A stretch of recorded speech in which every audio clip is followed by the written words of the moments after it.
Ahí estamos. Buenas tardes. Vamos a empezar la charla el día de hoy. Quien les habla es el doctor Marcos Añasco Arela, médico neurólogo psiquiatra del Grupo San Pablo. Y como ya sabemos, a propósito de esta pandemia y de toda esta problemática que nos está generando en nuestros grupos sociales, hemos decidido tocar el tema a propósito del día de hoy, recordarles 2 de abril se celebra el Día de la Persona con Autismo o el Día de la Concientización con Espectro Autista. Lo que queremos hacerles llegar en cuanto al conocimiento de esta patología o de esta condición humana es que podamos nosotros capacitarnos progresivamente respecto a la etiología, el conocimiento, las influencias que pueden tener esto en el grupo familiar y más aún cómo poder manejar esta patología o enfermedad, como quieran llamarlo, o estado mental en el grupo humano que nosotros podamos tener algún paciente, algún familiar, algún compañero y cómo poder manejarlo, ¿no? Buenas tardes con todos los que me están saludando y los que se están enganchando. Quiero empezar mencionando, quizás entiendo que muchos podrían tener algún familiar ya diagnosticado con esta patología, algunos probablemente no la tengan o no sepan si realmente el familiar que ustedes conozcan tenga esta patología. Voy a dar algunos alcances, algunas características que podrían orientarnos o hacernos pensar que pudiéramos estar frente a una persona con espectro autista. Para empezar, decirles un poco de la etiología. Muchas personas me estuvieron preguntando pues cómo se da, cómo empieza, por qué una persona nace con esta condición.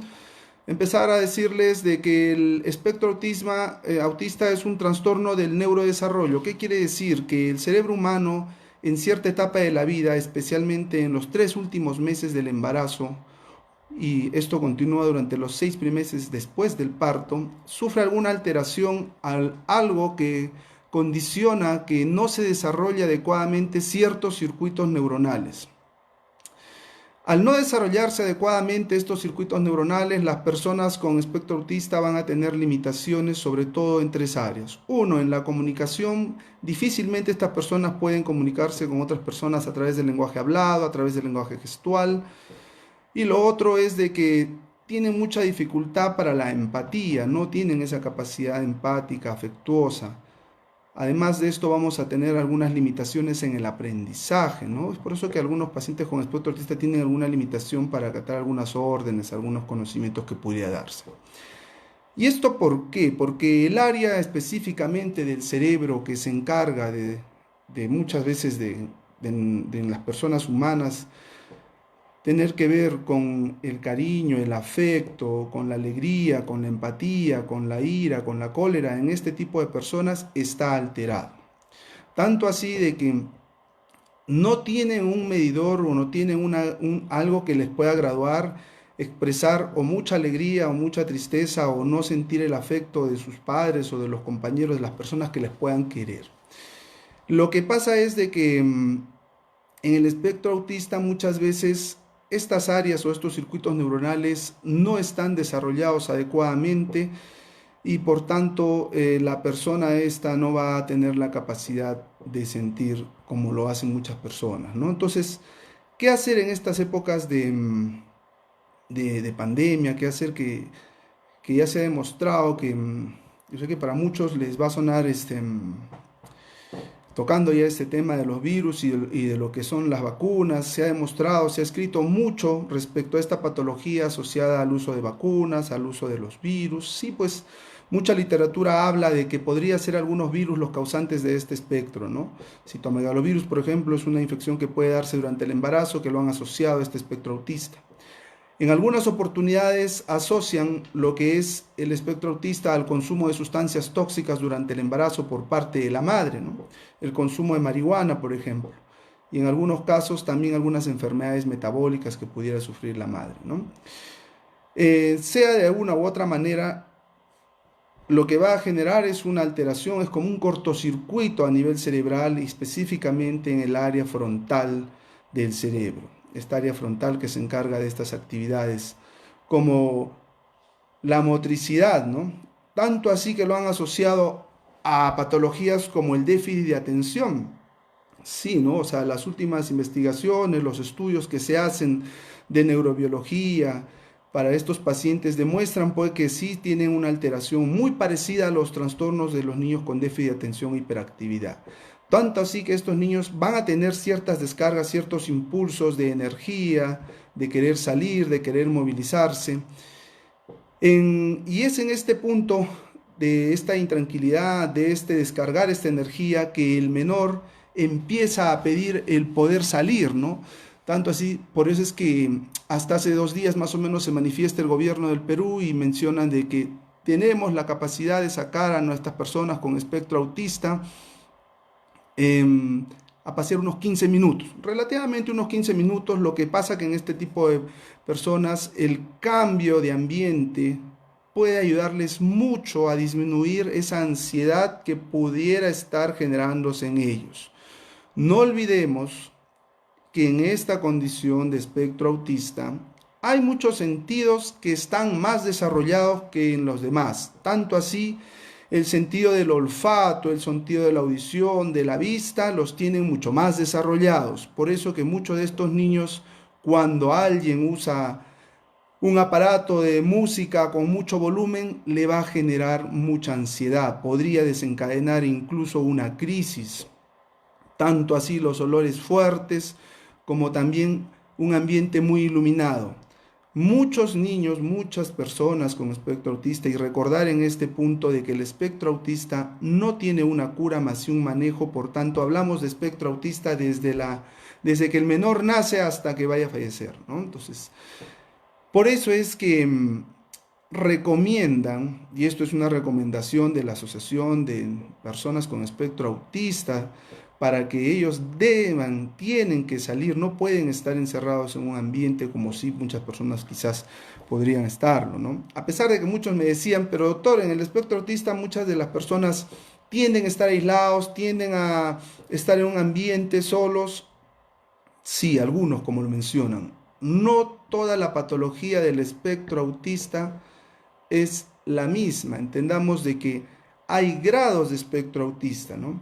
Y acá mencionarles de que cada uno tiene que empezar a conocer a la persona con la cual nosotros estamos tratando.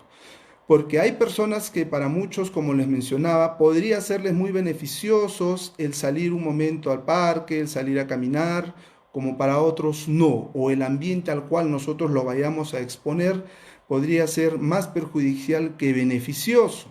Entonces, uno conociendo a la persona con la que nosotros estamos tratando, si vemos que el salir un momento al parque o el salir a distraerse le relaja, le va muy bien, pues se le saca a pasear, acompañado de una persona, respetando siempre las normas que se nos ha indicado, ¿no? De 1 metro, 1,5 metros, para evitar esta exposición al virus que nosotros estamos expuestos, pues, de estar infectados, ¿no? Ahora, lo que sí también es importante mencionar, y yo sé que hay muchas personas que incluso ya han averiguado o han recibido terapias o han recibido sus cursos, sus talleres sobre el control de las personas con espectro autista. Lo que pasa en este manejar de las personas, una vez que nosotros identificamos a nuestro familiar con ciertas características, lo que nosotros tenemos que entender es que tal cual las personas que están confinadas a un ambiente, puede ser pequeño o grande, en esta cuarentena, nos podemos cargar de estrés, de ansiedad, de tristeza, la persona con espectro autista también tiene las mismas características, ¿no?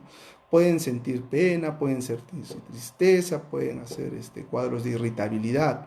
Muchos preguntaban, ¿qué hacemos si uno de mis familiares con esta condición hace una crisis? Porque uno de los patrones característicos es que hagan crisis de estrés, crisis de ansiedad, una crisis de agresividad, ¿no? El espectro autista muchas veces no mide su ira, no mide su cólera y tiende a autolesionarse, a hacerse cortes, a hacerse daño, a hacerse lesiones, golpes en la cabeza. Pero muchos dicen y de repente lo hacen por llamar la atención. Sí, en algunas veces, tanto en niños, podría verse esta característica, pero hay que saber diferenciarlo, ¿no? Cuando una persona hace una de estas crisis, nosotros tenemos, como muchos lo han recomendado, un punto muy importante es acercarnos. Obviamente, la primera persona que debería acercarse hacia este menor es la persona con la que más empatía tenga, con la que más cariño o con la que más contacto pueda tener, ¿no? Abrazarlos, contenerlos. Definitivamente, como les mencioné al inicio, es poca la capacidad gestual afectuosa. Muchos pacientes con espectro autista uno les puede mostrar una sonrisa y ellos no lo van a entender porque el área de su cerebro que identifica los rostros, el afecto, no está muy desarrollada adecuadamente.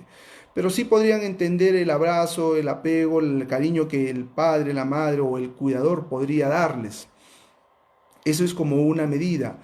Pero ¿qué pasa? Como dicen, el espectro autista, si bien es cierto, no tiene un tratamiento, no tiene una cura, pero muchas de las personas con esta condición pueden ir presentando crisis de agresividad, pueden ir presentando crisis depresivas, en algunos momentos podrían estar presentando episodios de movimientos estereotipados repetitivos.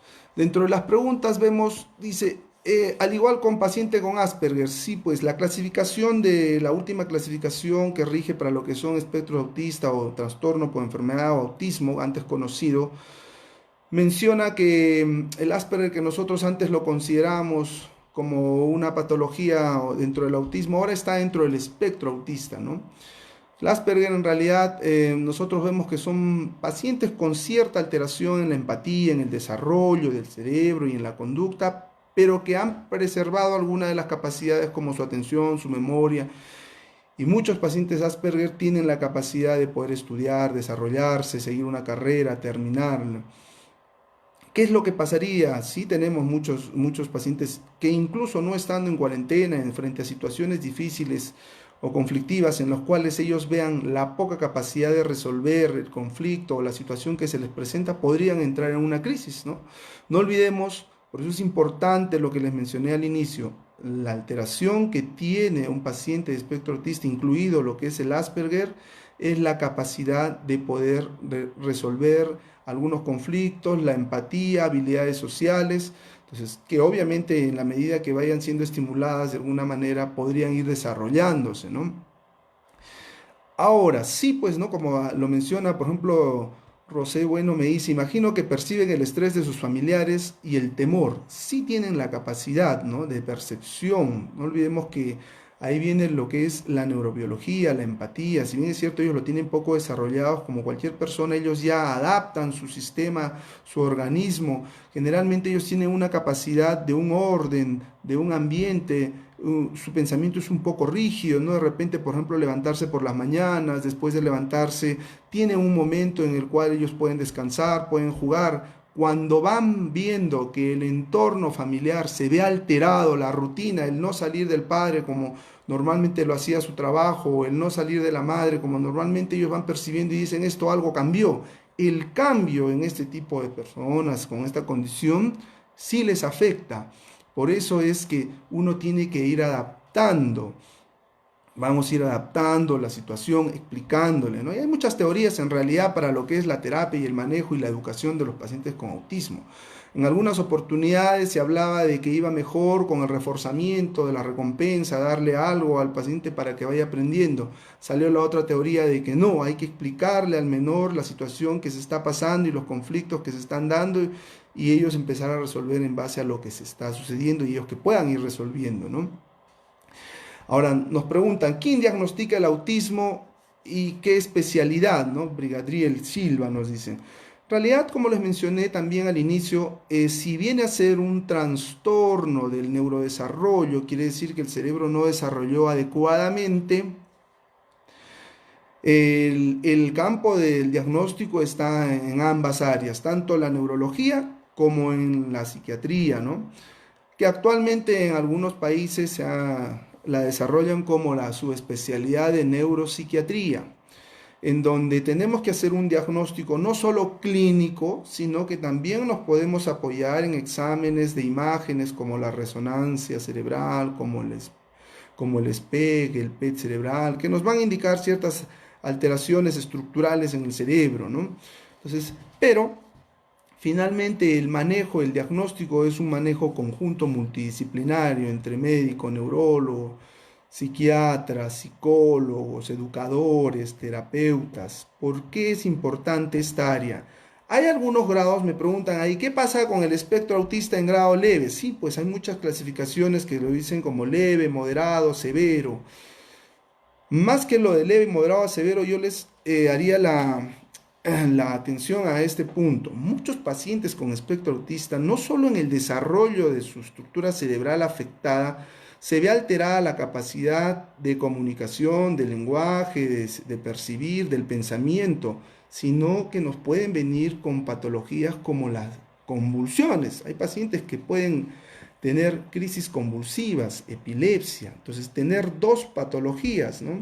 Entonces, si tengo un paciente que entra en un estado de estrés, en un estado de ansiedad, en un estado de depresión, como cualquier paciente con epilepsia, este estado me va a descompensar mi cuadro o va a alterar mi estado de mis neuronas, vamos a decirlo así, y puede desencadenar mis crisis convulsivas. Es por eso que si yo tengo un paciente con espectro autista que en algún momento me hace crisis de ansiedad, depresión, llanto, tengo que estar muy alerta porque esto podría despertar que mi menor empiece con sus crisis convulsivas a pesar de la medicación que esté tomando, ¿no? Acá nos preguntan, un niño que tiene 4 años y tiene autismo leve, lo que últimamente suele hacer es buscar subirse a lo alto de las cosas, ropero, mesa, busca estar a lo alto. ¿Por qué, doctor? Es muy variado, ¿ya? Varía mucho, porque así como está alterada la parte del lóbulo frontal en el afecto, en el cariño, en el sentir, algunas emociones, también los niños con espectro autista tienen alterados algunos circuitos que tienen que ver con el lóbulo temporal. Y el lóbulo temporal es un área del cerebro que tiene que ver con el tiempo, con el espacio, con la ubicación.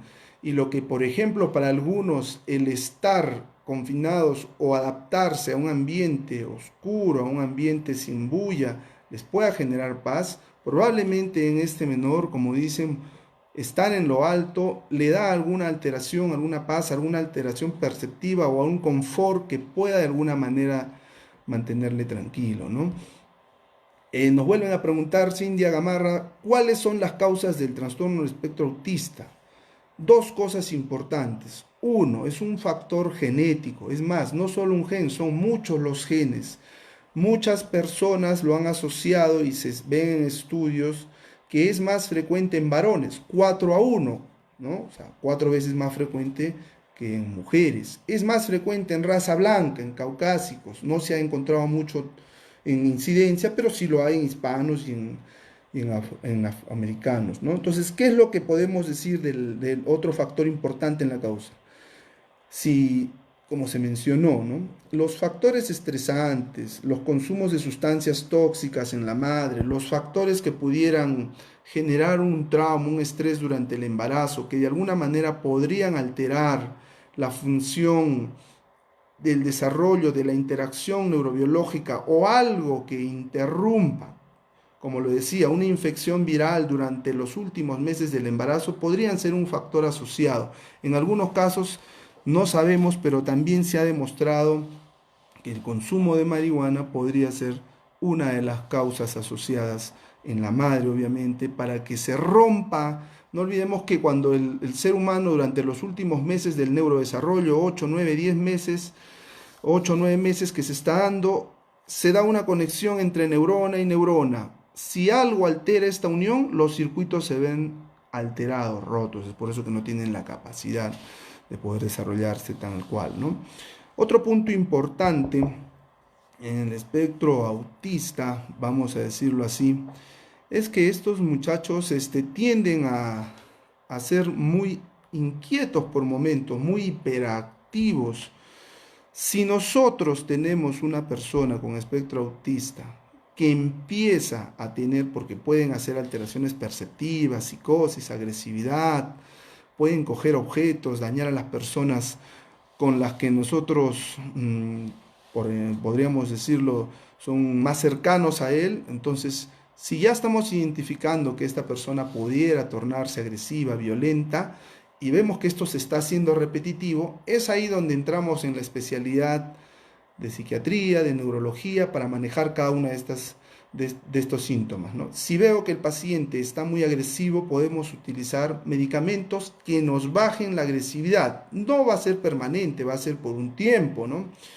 Si veo que el paciente está haciendo como alucinaciones, alteraciones perceptivas, habla incoherencias, ver imágenes, alucinar objetos, usamos los antipsicóticos. Muchos de los pacientes con espectro autista no tienen desarrollado adecuadamente el área que les permite descansar. Entonces son personas que no duermen adecuadamente. Y el no dormir podría así desencadenar, ser un círculo vicioso con los estados de estrés y ansiedad. Si yo no corto este cuadro de estrés o ansiedad, o más aún, siendo un paciente con espectro autista con comorbilidad de epilepsia, podría ser este un factor para que sus crisis convulsivas sean repetitivas y no sean controladas con la medicación adecuada. De igual manera, si tengo en alguna oportunidad, mencionaba un familiar de un paciente, nos decía, doctor, nos hemos trasladado de casa, desde que nos trasladamos de casa mi hijo no para de llorar, está muy triste. Sí, pues va con esta condición del cerebro en el que se adaptan a un entorno y cambiarlos bruscamente de este entorno a otro ambiente o con otras condiciones, con otras características, podría ser un factor desencadenante para que esta persona entre en un cuadro de pánico, de ansiedad, de depresión. Es ahí donde se podría iniciar la medicación para estabilizarlo, porque si no logramos controlar muchos de estos síntomas que podrían tornarse severos, nos puede generar complicaciones en esta persona, ¿no?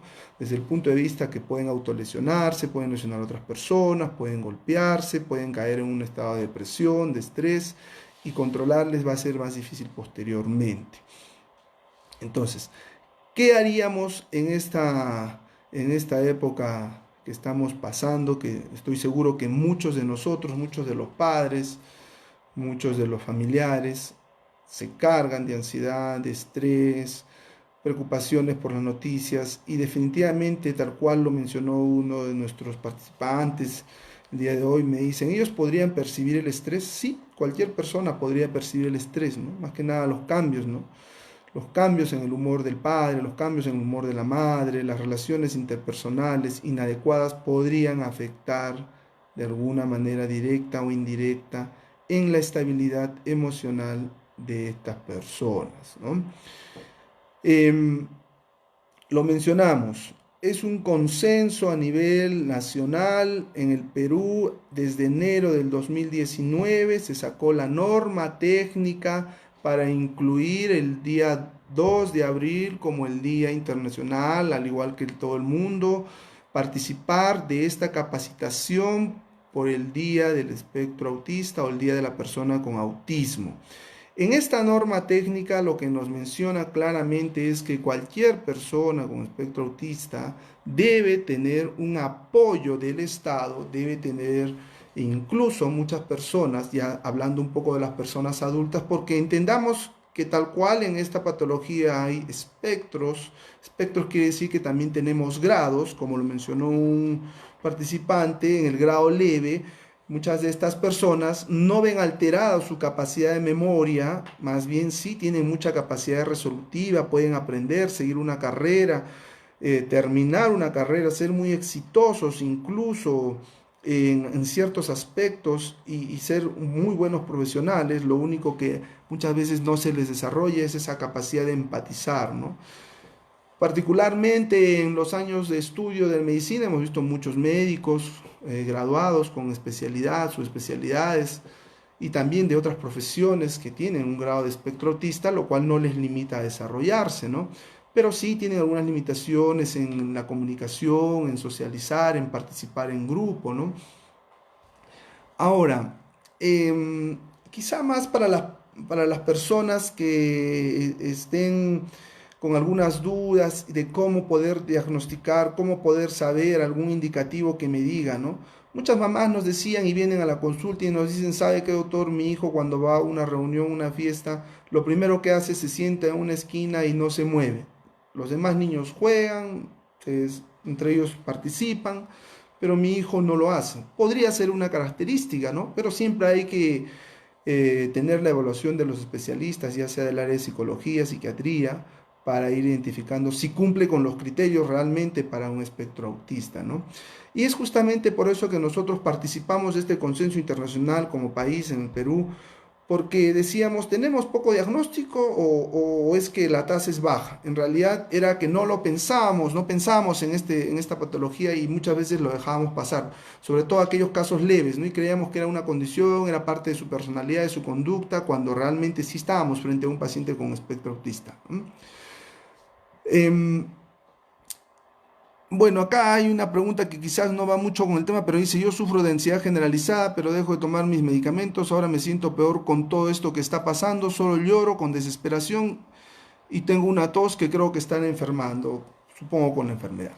Menciono, porque también parte de esta charla no solo va dirigida al paciente en sí, sino a los cuidadores y al entorno. Porque imagínense que esta señora que nos hace la consulta tuviera un familiar con espectro autista y está cursando, como lo dice, con una ansiedad generalizada. La ansiedad generalizada es un cuadro extremo de ansiedad en el cual el paciente, frente a cualquier noticia, frente a cualquier situación, más aún en esta época que estamos todos pendientes y que pudiéramos, como lo menciona, ¿no? Tengo tos y creo que estoy infectada. En la última semana hemos evaluado como 10 a 15 pacientes con trastorno de ansiedad generalizada que nos han venido con la misma sintomatología, doctor. Y yo creo que cada vez que camino por la calle ya el virus me entró a mi cuerpo y tengo la enfermedad, nos dicen. Sí, es una condición del trastorno de ansiedad y una de las características es el trastorno de somatizar, ¿no? Muchos pacientes con trastorno de ansiedad generalizada sienten una molestia en el estómago y dicen, doctor, ¿y si tengo cáncer? Y en este caso para el coronavirus, y si tengo tos y algunos síntomas de resfrío, ¿podría ser que tenga la enfermedad? Sí, podría ser, ¿no? ¿Qué hacer en esos casos? Lo primero, hay un test que está a disposición del Ministerio de Salud para diferenciar si realmente cumple los criterios para infección por coronavirus, y lo otro para diferenciar lo que podría ser la ansiedad. Pero si tengo una persona que tiene ya el diagnóstico de trastorno de ansiedad generalizada durante esta época de cuarentena, lo que deberíamos de hacer es continuar con la medicación ya establecida. Muchos pacientes con ansiedad generalizada el tratamiento es largo, 3, 6, 9 meses y con terapia psicológica incluida. Si por las condiciones que estamos viviendo no se da, podría darse que acudan por emergencia para continuar con su tratamiento. Muchos de los pacientes míos yo los cito para poder darles su medicación porque es una urgencia médica. Un paciente que deja la medicación podría entrar en crisis, ¿no? Y esta crisis podría afectar al entorno. Imagínense, como dicen, ¿no? Lo que se establece en la norma, un niño con espectro autista debe ser, como bien dice, conocimiento de todos, porque si yo sufro una patología, una depresión, un estrés y me encuentro con un niño con espectro autista y yo no lo entiendo, no lo sé orientar o no lo sé identificar, podría causarle un daño yo frente a mi crisis, porque el menor va a ver a la persona con ansiedad generalizada en plena crisis y le va a afectar emocionalmente. Es por eso que a las madres o los cuidadores de personas con esta condición, durante esta salida que van a tener de 15 minutos, tratemos de hacerlo en un ambiente que sea el más adecuado, donde no haya muchas personas, donde no haya muchos sonidos, donde no haya muchos olores, muchos cambios de luz, porque esto podría afectar, despertar algunas alteraciones emocionales en ellos, ¿no? ¿Qué edad se puede diagnosticar? Nos dicen, ¿no? El autismo, ¿a partir de qué edad? Como les menciono, esto se trae desde el nacimiento.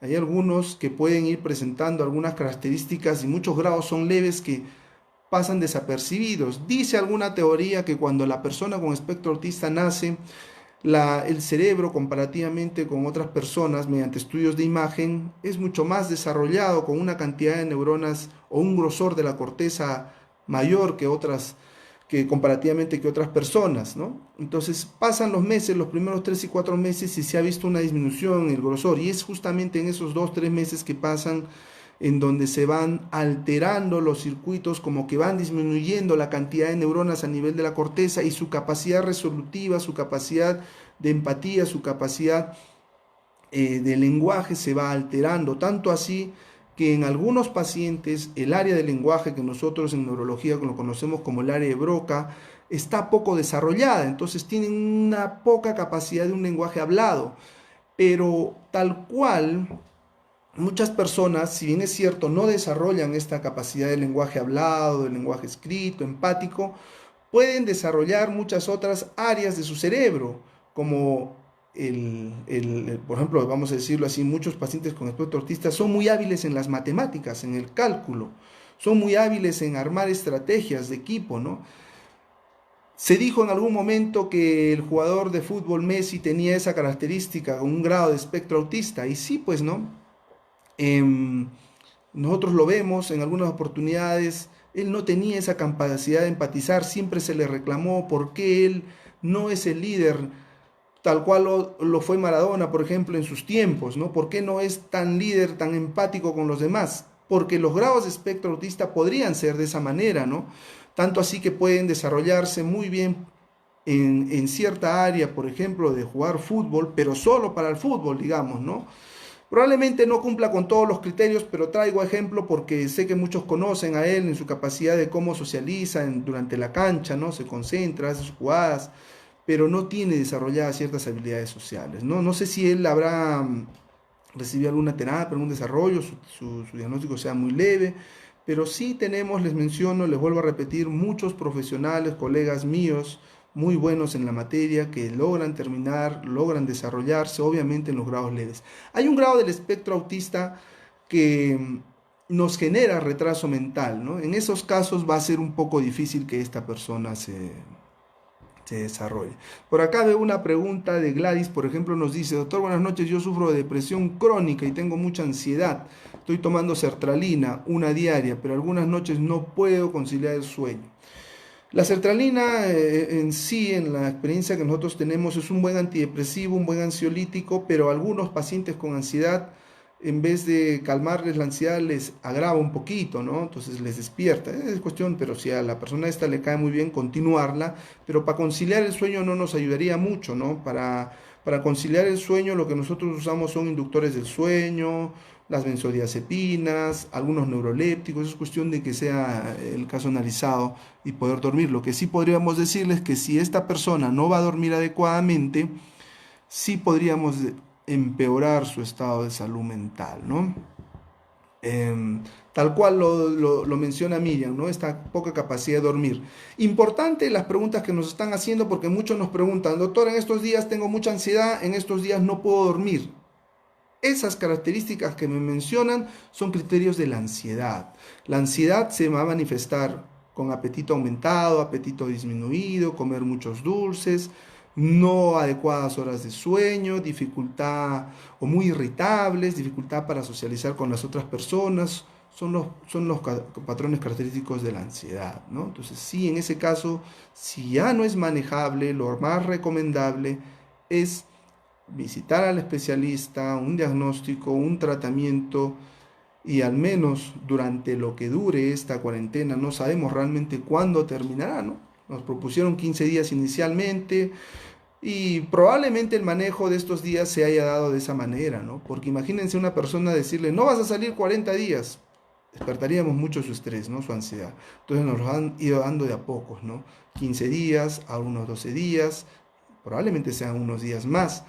Pero lo que sí se recomienda, y muchos especialistas han recomendado, si bien es cierto, estamos pasando esta pandemia con todos los problemas y las restricciones que nos estamos manteniendo, escuchar mucho las noticias se ha generado un problema más, ¿no? O sea, nos carga de ansiedad, nos carga de estrés, tanto así que recomiendan escuchar una vez al día, como máximo una o dos veces, para no cargarnos de este sufrimiento, de este estrés, que podría estar afectando indirectamente a los cuidadores, y de esta manera los cuidadores con algún paciente con espectro autista ir alterándoles, porque nosotros queremos que los cuidadores estén estables emocionalmente. Imagínense un padre o una madre con un cuadro de depresión, ansiedad, no va a poder cuidar adecuadamente a este menor, definitivamente que no, ¿no?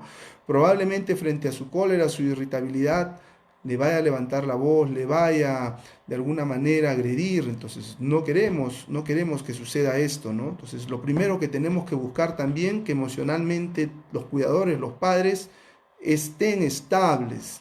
¿sí? Si están cursando por un cuadro de depresión que ya no es manejable, empezar a visitar al especialista y, si es necesario, iniciar una medicación. De igual manera para Miriam, ¿no? Nos dice que la dificultad está de poder dormir. Ahora, quizá más adelante, pero lo voy a mencionar ya que Francesca nos hace la mención.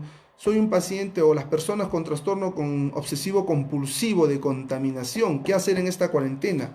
Tal cual en el trastorno de ansiedad, ¿no? Solo mencionarles el trastorno obsesivo compulsivo. Una de las obsesiones que ellos presentan es la obsesión de la contaminación, de que estoy o que mis manos están sucias, subí al carro y me pude contaminar y de repente esa bacteria, ese virus que está en mi mano puede entrar a mi organismo y tengo la enfermedad o me va a dar la enfermedad. Entonces la obsesión se convierte en una compulsión y la compulsión va a ser el que me lave las manos constantemente, una de las compulsiones más frecuentes. Definitivamente los pacientes con trastorno obsesivo compulsivo manejan un circuito muy similar al de los pacientes con trastorno de déficit de atención, casi las mismas vías son alteradas con algunas variaciones, por eso es que ambos manejan la ansiedad, tal cual el espectro autista también. ¿Qué hacer? En este caso de obsesivos compulsivos, en estos momentos difíciles que nos ha tocado vivir frente a una pandemia por un virus que puede estar en cualquier lugar, vamos a decirlo, como lo han mencionado, puede estar en el aire, puede estar en los objetos, en metal, en el piso. Entonces, obviamente va a reforzar el pensamiento obsesivo y por tanto la compulsión. Yo te recomendaría, Francesca, iniciar el tratamiento o si lo estás tomando, continuar y si ya no te está haciendo efecto, modificar, subir un poco la dosis o asociar algún fármaco más. Eso sería lo que te recomendaría. Eh, Acá nos mencionan el dolor del lado izquierdo y lado izquierdo de la nuca. Ah, bueno, sí. No solo para Cintia que nos pregunta, sino cualquier persona. Una de las características de la ansiedad y el estrés o la ansiedad generalizada es los cuadros de somatización. ¿Qué quiere decir? Que cuando yo me cargo de mucho estrés, mucha ansiedad, voy a empezar a somatizar. Es decir, puedo tener dolores de cuerpo, musculares. De ahí viene el criterio, el diagnóstico de fibromialgia. Muchas personas que refieren mucho dolor en todo el cuerpo. Algunos hacen una cefalea por estrés o cefalea tensional, que no es más que la contractura de los músculos de la región occipital, ¿no? Podría ser de un solo lado, de ambos lados, esto es variado. Si nosotros tenemos esa característica, estrés, ansiedad y un dolor de cabeza tipo contractura, podríamos estar frente a una cefalea tensional o una cefalea mixta. Yo recomendaría ahí una evaluación, probablemente algunos relajantes musculares para aliviar esto, ¿no? Eh, Esto es frecuente, ¿no? Rosalín nos dice, doctor, mi niño busca mucho el celular en sus dibujos que le gustan, pero se desespera demasiado y llora incontrolable cuando después se lo quitamos. E independientemente de si tuviera o no el espectro autista, esto no es un patrón, pero en estos últimos tiempos el uso de tecnología, celulares, tablets, computadoras, se ha dado mucho en los menores, ¿no? Ellos lo usan, tienen la capacidad de desarrollar y poder usar estos equipos pero así tal cual ayuda mucho a las madres a tenerlos en algún momento distraídos y poder nosotros hacer nuestras actividades. Se ha demostrado que puede ser muy perjudicial, ¿no? Puede despertar algunas alteraciones más que todo adictivas porque estamos activando circuitos de recompensa, ¿no? Es decir, te doy el celular, me tienes tranquilo, pero como dicen, ¿no? Una persona que empieza a coger un celular conectado en un videojuego o obtener un programa apretando un botón genera que nuestro cerebro busque soluciones rápidas y la vida lamentablemente no lo es así, ¿no? Porque y esto nos trae consecuencias que más adelante no se adapten en los grupos sociales, ¿no? Porque ellos quieren apretar un botón y resolver. Y eso es en la tecnología, el cerebro se genera así, se va adaptando a eso. Entonces ya se prohibió el uso de celulares en menores de 3 a 4 años incluso, ¿no? O si lo vamos a hacer es paulatinamente, con horarios, con restricciones, una manera de educar tal cual se debe hacer en las personas con espectro autista. Lo que le mencioné también en algún momento, la educación con recompensa o la educación con reforzamiento positivo, ¿no? Para este tipo de personas. Em, lo que mencionan acá, y es muy frecuente, nos dice Gisela, doctor, tengo mucha angustia y ansiedad. ¿Puedo tomar un cuarto de pastilla de clonazepam? Em, En realidad el clonazepam es un medicamento muy usado, es muy bueno para calmar la ansiedad, pero a aquellas personas que quizá por las limitaciones que se estén dando por estas circunstancias que estamos pasando, de no tener a los profesionales a la mano, de no tener probablemente un psicólogo, un psiquiatra para que nos salven o nos ayuden a medicar o a la terapia, nos vamos a empezar a automedicar. Es un error, realmente hemos tenido muchos pacientes que sí empiezan tomando, como menciono, un cuarto de pastilla clonazepam, nos calma muy bien la ansiedad inicialmente, pasa una semana, 10 días y ya no tenemos el mismo efecto, ¿no? Entonces el paciente empieza a tomar ya no un cuarto, ya empieza con media tableta de clonazepam, pasan 3 semanas y empieza a tomar una de clonazepam y así, y se va volviendo dependiente a esta pastilla. Y ya no tiene solo el problema de la ansiedad por el problema que estamos pasando, sino tiene ya el problema de ansiedad por abstinencia al dejar el uso de clonazepam. Entonces el tratamiento no solo es clonazepam, hay algunos medicamentos más ansiolíticos que se pueden usar. Yo recomiendo a Gisela que pueda acudir en cuanto pueda, si ya es muy fuerte su ansiedad. Sí se están dando atenciones de emergencia en el área de salud mental. Es más, se ha sacado un protocolo, una línea, el 311, para recibir apoyo en la parte de psicología y de psiquiatría y ser orientados, ¿no? No sé, probablemente más adelante el gobierno disponga que los centros de salud mental comunitarios que tenemos a disposición, que justamente está en la norma técnica del trastorno del espectro autista, colaborar con estas personas, tanto así que los centros de salud mental comunitarios cuentan con un personal, un psicólogo dedicado solo a menores con alguna alteración mental. Entonces, aquellas pacientes, quizá posteriormente, no sé si se saque la normativa de poder recibir este apoyo, pero tengamos conocimiento de que en el Perú ya tenemos muchos centros de salud mental comunitarios que cuentan con especialistas, psicólogos en niños y adolescentes que abarcarían este entorno del espectro autista para recibir su terapia, para recibir la psicoeducación, el apoyo tanto a padres, madres como cuidadores. ¿Ya? Vamos a resolver esta duda que nos hace Lorena. Nos dice: doctor, mi esposo mucho para en el celular o en el televisor, buscando sobre el dolor que tiene en la garganta. Ya le revisaron, pero dicen que tiene pánico, ansiedad, las manos le sudan. Sí, probablemente esta ansiedad, este miedo, esta angustia se deba a esta situación que estamos viviendo, pero hay un extremo, como lo mencionaba, ¿no? Hay pacientes con mucha ansiedad generalizada que empiezan a tener esta idea de que están muy enfermos, de que pudieran tener el virus dentro de ellos, y no van a estar tranquilos hasta que no se les descarte. Entonces una opción sería eso, ¿no? Obviamente lamentablemente la capacidad o la cantidad de reactivos que nosotros tenemos en nuestro sistema de salud no es para todos, ¿no? Porque aquella persona que tiene la idea de que podría estar infectado debería hacer un llamado, el personal llegar, pero no se está dando, sería mentirles, ¿no? Pero les vuelvo a repetir, hay en la página del Ministerio de Salud, hay una ficha para hacerse un autodiagnóstico, digamos así, llenando algunas preguntas y ver si realmente lo que tenemos es la infección o es una ansiedad lo que nos está pasando. Si da un indicador de que sí podría ser una infección, yo recomendaría que sí, porque se haga la prueba del hisopado ¿no? Y descartar. A muchos pacientes con ansiedad, no solo en esta época de coronavirus, sino nos venían antes y nos decían: doctor, tengo un dolor de cabeza. Iban por todos los especialistas, psicólogos, psiquiatras, y ellos no estaban tranquilos hasta que no se les pedía la tomografía o la resonancia. Entonces, cuando yo les pido la resonancia, les digo: mira, no tienen ninguna lesión. Eso les tranquiliza. Obviamente ya dejan de pensar en la patología de cabeza que pudieran tener, pero ya les empieza la otra patología, ¿no? Me arde el estómago, puedo tener cáncer de estómago, y empiezan a buscar en lo del estómago. Entonces, en esos casos, ayuda sí estudiarlos adecuadamente, sobre todo porque sí, si tienen la sintomatología podrían estar cursando algún cuadro de esta enfermedad, ¿no? Entonces, lo mínimo que queremos es que pase desapercibido. No olvidemos que el diagnóstico de ansiedad es un diagnóstico por exclusión. Después de que se haya estudiado todas las posibles causas orgánicas, podemos estar a ciencia cierta de decir: ah, bueno, no tiene nada, este es un paciente con ansiedad generalizada.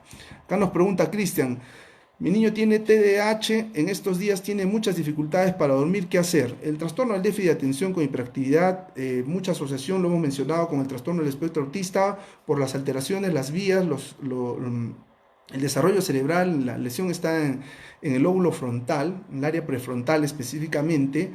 Es por eso que guardan muchas las características. El niño hiperactivo, su cerebro no tiene esa capacidad como muchos otros niños de estar quietos en un solo lugar, ¿no? Su cerebro va a mucha velocidad.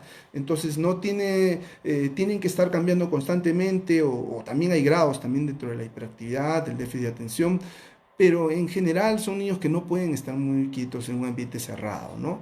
Ahí podríamos incluirlo incluso, si bien es cierto, la asociación o la sociedad de trastornos de niños con déficit de atención y hiperactividad no han sacado un día, no se han manifestado, pero tal cual un niño con espectro autista, con estas características, debería de salir, ¿no? O sea, sacarle y el criterio, el ítem que nos menciona para sacar el permiso, que tenga alguna patología, ¿no?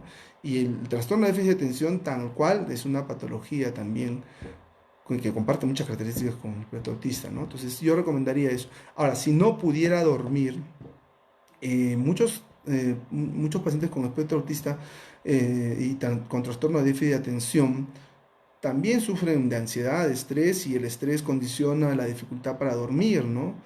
Si bien es cierto, el uso de medicamentos es de acuerdo a la sintomatología. Si es muy fuerte esta dificultad para dormir, podríamos usar inductores de sueño, ansiolíticos, neurolépticos, hay mucha medicación. Si después, obviamente, de haber hecho algunas dinámicas, algunos ejercicios con este menor, no olvidemos que parte de los niños tienen que tener un seguimiento, un terapéutico más que nada, ¿no? Si no podemos ya con estas características del insomnio o de la ansiedad, de la depresión, sí es recomendable medicarles, ¿no? O sea, en algunos casos sí, no de por vida, pero sí hasta que pase al menos estos días que se están poniendo más críticos. Obviamente en estos días se va a hacer la cosa un poco más fuerte. Les pido que todos tomen las medidas necesarias, ¿no? Porque quizás empezamos a ver un poco más de episodios más fuertes, de fallecimientos. Esto va a llevar a la depresión, a la ansiedad, a un pánico colectivo. Entonces, si vemos que ya hay esas características, yo recomendaría, y tengo muchos pacientes que ya me dicen, doctor, no puedo, sí les estamos iniciando la medicación, ¿ya? Eh, el enrojecimiento facial frecuente es parte del síntoma. Bueno, el enrojecimiento facial lo vemos mucho en dermatología. Hay una área dentro de la psiquiatría que se llama la psicodermatología o la dermatopsiquiatría, en el cual nosotros vemos por qué la persona tiende a enrojecer su rostro. Lo que nosotros lo conocemos en dermatología como rosácea tiene una explicación científica, tiene una explicación neurobiológica. La piel, las células de la piel vienen del neuroectodermo, tienen una conexión muy ligada a las neuronas vamos a decir, al cerebro. Si yo estoy frente a un estado de ansiedad, hay muchas personas que salen a exponer o se paran en público y les viene el temor escénico y la cara se les pone roja, porque el estrés, la ansiedad libera mucho cortisol. El cortisol podría generar una vasodilatación a nivel del rostro y de esta manera este enrojecimiento. ¿Qué hacer en esos casos? Si el grado de ansiedad, el grado de estrés es muy fuerte, y hay muchas personas que me dicen, doctor, mire, o sea, yo trabajo, póngase, ¿no? O tengo que estar constantemente frente al público, esto ya me genera depresión, yo no puedo estar así. Sí hay un tratamiento, ¿no? Los antidepresivos ayudan mucho, entre ellos la fluoxetina, la serotonina, pero también tiene que tener una evaluación por dermatología para descartar que no sea una rosácea. La rosácea tiene múltiples causas, ¿no? Entonces hay un tratamiento, sí, hay cremas, sí. Entonces ver en las causas, ¿no? Acá nos preguntan, asociado mucho a lo que nos preguntaba Lumía, ¿no? Leila nos dice, una persona que tenga estrés o ansiedad, ¿está relacionado con el acné? Teniendo en cuenta que todos los temas hormonales están ok. Definitivamente. No solo para las personas con espectro autista, para cualquier persona, sea espectro autista o no, igual el organismo sigue siendo el mismo. Tiene el corazón, tiene hígado, tiene riñón, tiene su piel. Lo único que está alterado en el espectro autista, les recuerdo, es el lóbulo prefrontal, que tiene la capacidad de socializar, de empatizar. Pero también pueden producir o pueden presentar esta sintomatología del acné. No tendría nada que ver. ¿Qué pasaría si tengo alguna persona con espectro autista o una persona sin espectro autista con acné? Y más aún, se ha demostrado lo mismo que mencioné hace un momento con lo de la rosácea. El acné tal cual tiene una conexión con el cerebro. O sea, las células de la piel tienen una conexión con el cerebro. Muchos hablan de que el acné tendría que ver con la dieta, tendría que ver con una cuestión hormonal. Claro ejemplo es este que nos menciona Leila, ¿no? Nos dice, supongo que se le ha hecho un examen y hormonalmente está bien, ¿no? Supongo que también se le hizo un descarte del ovario poliquístico que está muy asociado a esto. Y también definitivamente el dermatólogo ya le evaluó y descartó que sea una infección, porque una de las causas del acné es la presencia de bacterias en la piel.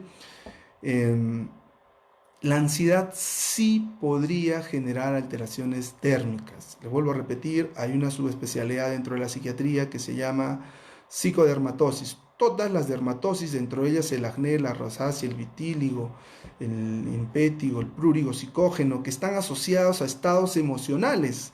Entonces, sí, el estrés y la ansiedad sí podrían contribuir a un incremento del cuadro de acné. Tanto así que las mujeres lo saben, ¿no? O sea, las personas lo saben. Cuando están estresadas, aumenta, ¿no? Aumenta esta patología. Entonces, sí, sí, obviamente si tiene algún tratamiento, continuarlo, pues, ¿no?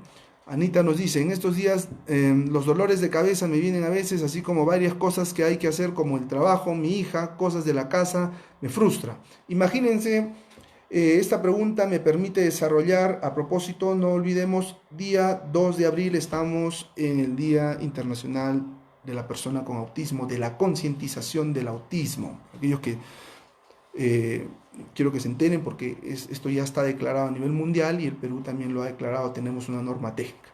Imagínense a Anita con su menor hija, que probablemente, supongo, no tiene alguna de estas patologías, pero tenerla en casa sin una condición previa, sin una patología como el autismo, ya genera un estrés. Imagínense las madres con estos niños, ¿no?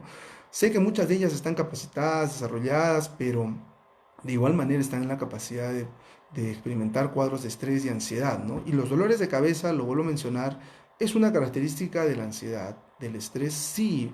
Se llama cefalea por estrés, cefalea tensional. Hay una contractura de los músculos de la región de la nuca o región temporal que se contraen y generan un menor flujo cerebral, es decir, se contrae el músculo, el flujo sanguíneo a esa área es menor y genera un poco de dolor, pues, ¿no? ¿Qué nos ayuda? Los relajantes. Y si no puedo dormir, tengo que usar ansiolíticos o inductores del sueño o algún neurolético que me permita descansar. Y si tengo mucha tristeza, antidepresivos. A ver, acá tenemos una pregunta de Lorena que nos dice, nos recetaron Essentius, la mitad de esta pastilla diario, porque sufre de ansiedad. Está bien que él tome esa pastilla ya que él no quiere tomarla, que dice que le duele la cabeza. El dolor de cabeza es un síntoma de muchas patologías. Podría ser un síntoma de ansiedad, de estrés, pero también podría ser, no olvidemos, alguna patología cerebral, un aneurisma, una malformación, que es lo más alejado, pero o simplemente una migraña. No olvidemos que hay muchos pacientes que tienen migraña y con la ansiedad, con el estrés, el dolor de cabeza del paciente con migraña también se puede exacerbar, se puede incrementar. Lo más recomendable, paciente con debut de dolor de cabeza, después de una evaluación neurológica y haber descartado alguna situación de estas de estrés, siempre pedir una imagen, más aún si el dolor es muy intenso. Y posterior a eso, ya habiendo descartado un aneurisma, una malformación, alguna tumoración, algo orgánico en el cerebro, procedemos a darle un tratamiento con analgésicos o relajantes musculares.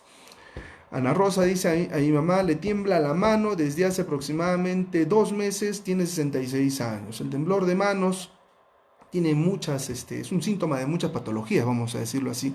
Una de ellas, la ansiedad, se puede manifestar con temblor de manos bilateral, sí, pero si es un temblor en reposo, por la edad, 66 años, ya hay antecedentes de enfermedad de Parkinson, siempre descartar esa patología. Una evaluación por neurología no estaría de más. No olvidemos que el paciente con Parkinson, mencionándolo acá, frente a los estados de estrés y ansiedad, podría exacerbar ese temblor. No mencionando que estamos diagnosticándole, pero sí podría tener una evaluación lo más recomendable, ¿no? Lo menciona acá Giovanna, dice, bueno, doctor, estoy encerrado. Bueno, muchos lo consideran esto un encierro, pero quiero mencionarles de que muchos psiquiatras, muchos psicólogos han manifestado de que estas cuarentenas nosotros no deberíamos considerarlos como un encierro, ¿no? ¿Cuántas veces hemos dicho, estoy cansado de trabajar, estoy cansado de todo el día no, en el trabajo y no estar en casa? Considérenlo como eso, ¿no? Como una opción de 15, 30 o 40 días en el cual yo voy a estar en mi casa. Recomiendan mucho de hacer las cosas que no lo hicimos, que siempre tuvimos en mente, de repente algún proyecto en casa, hacerlo, ¿no? Porque si partimos de ese concepto que yo estoy encerrado, ya me estoy cargando de un cuadro de ansiedad, ¿no? Me estoy poniendo algunas barreras. Pero sí es frecuente, muchos lo estamos experimentando, muchas personas me llaman con esa sintomatología, ¿no? Y más aún dice, me pongo a limpiar, cocinar y lavar y me da por comer.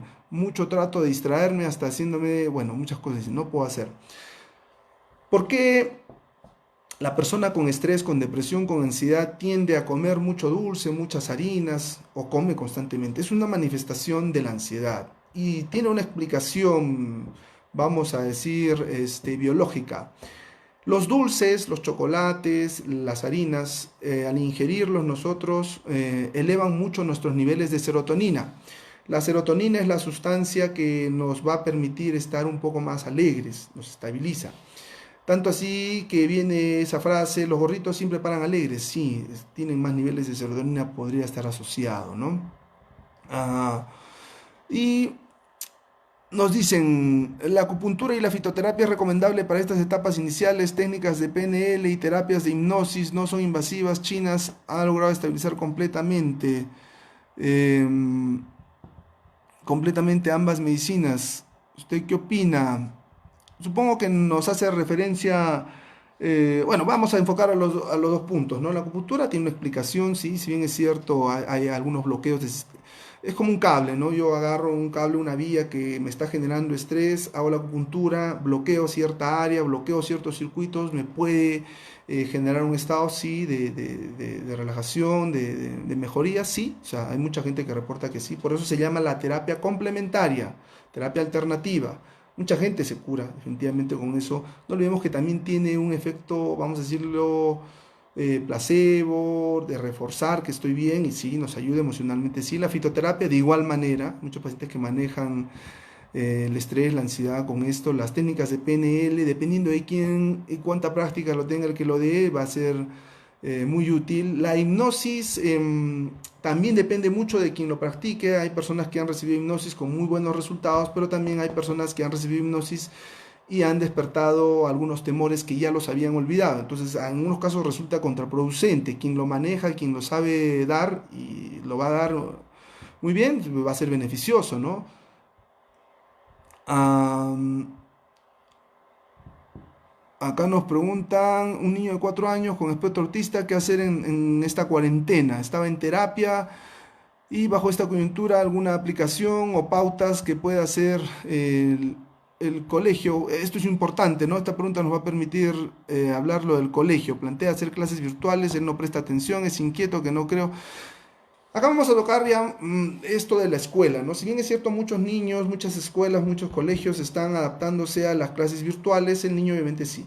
No olvidemos que el niño con espectro autista no tiene esa misma capacidad, se le va a hacer muy difícil, no tienen. Ellos sí se adaptan, pueden desarrollarse, eh, a aprender de alguna manera de acuerdo a la habilidad del docente. En algunas instituciones tenemos docentes capacitados en niños con espectro autista. Entonces, en esa situación es distinta, ¿no? Entonces, no va a ser lo adecuado. Lo que sí se debería hacer ahí es conversar con la escuela y, bueno, pues no, ¿para qué sobrecargarlo? Sin más, le vamos a generar un estrés. Según muchas publicaciones, este tipo de personas con espectro autista no deberían recibir este tipo de educación virtual porque no está diseñada para ellos, ¿no? En todo caso, esperar a que esta situación se resuelva. Y si él está muy inquieto y quiere salir, justamente por eso se dio la norma. Los niños con espectro autista siempre, en algún momento, dada su energía, su hiperactividad, muy asociado esto, lo mencionamos al inicio, al trastorno de hiperactividad con déficit de atención, ellos deberían de salir y dar sus 15 minutos de caminata o de paseo, ¿no? El alprazolam es bueno para la ansiedad, sí es bueno para la ansiedad. La quetiapina de 50 miligramos le doy a mi mamá de 84, es malo para que duerma. El Neuril de 2 miligramos en personas mayores de edad usamos mucho la quetiapina, empezamos con dosis de 25, algunas veces lo vamos subiendo a 50. También tiene ese efecto de que se genera un poco de tolerancia, si nos induce el sueño nos va bien, pero no olvidemos que una persona mayor frente a esta situación de estrés no solo viene la ansiedad, sino que también viene la depresión. Si está cursando con un cuadro depresivo, agregarle un antidepresivo. El Neuril es muy bueno, pero para la ansiedad no usarlo como medicamento continuo. El Neuril, el clonazepam, debe usarse no más de 2-3 meses. La quetiapina sí. Descartar siempre el deterioro cognitivo, la demencia en esta persona, ¿no?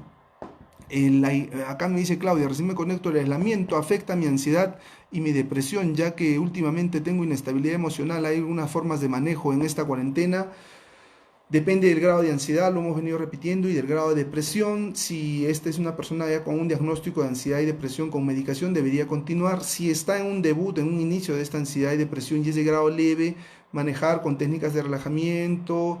En este caso, prácticamente determinar en este tipo de personas si esta depresión es por qué, ¿no? Identificar siempre la causa, y si es un grado extremo.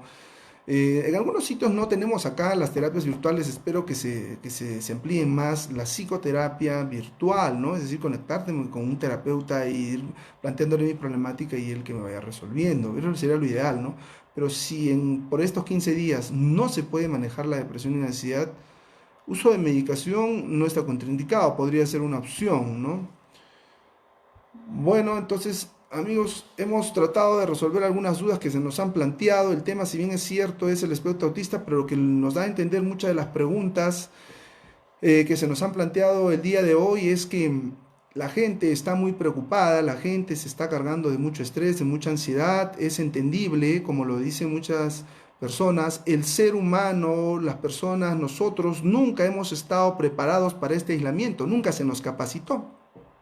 Es por eso que nos está afectando. Somos personas que estamos acostumbradas a salir, a interactuar con otras personas. No confundamos el aislamiento físico del aislamiento mental. Muchas personas se están aislando solos, pero tenemos los medios de comunicación como estos para conversar con la familia, con el entorno, con amigos. Porque si caemos en esta depresión va a ser muy perjudicial para todos, ¿no? Entonces, saludos para mi amiga Katia Arenas Montes, también, que nos está escuchando. Esperemos, supongo que el Grupo San Pablo, que es quien nos está promoviendo para todos en general, estas charlas se sigan dando, quizás tocar algún tema, probablemente el trastorno obsesivo compulsivo, la ansiedad generalizada, la depresión. Hemos querido tratar el día de hoy de tocar específicamente, por ser 2 de abril, Día Internacional del Espectro Autista, mucho respecto a esta patología. Espero les haya sido muy útil. Cualquier duda, cualquier inquietud, búsquenme acá por los medios y poder ayudarles, pues. Muchas gracias a todos ustedes, y a seguir adelante, ¿no? Esto va a tener que pasar, es una pandemia a nivel mundial. Probablemente ya nos falte unos 10, 15 días, a lo mucho podrán ser 20 días o quizá más, pero tenemos que tener calma, ¿sí? Gracias a todos, me despido.